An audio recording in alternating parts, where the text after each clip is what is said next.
काटल काट दिदीमाथि चस्मा चल्यो यसमा के गर्छ अझ ल्याइदिनु अहिले कमिसन छोडिदिनु कि त्यहाँ पहिला नुहाउनु दिनु अहिले हालौँ ओरिजिनल जुगै लाग्छ कडा छ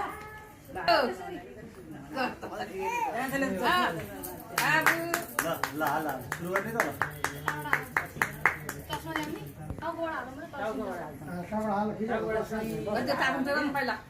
थोरै तपाईँ छुट्टिनु होला राधे राधे राधे राधे बस हल्का बसेर गर्नु न हल्का हो तपाईँ पनि पछाडि गइदिनु भएको त थोरै यसो तल भएर गर्नु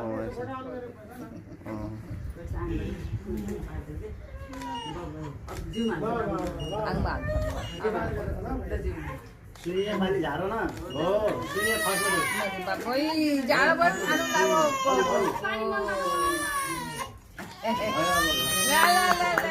खानुलाई जाडो भइगयो भयो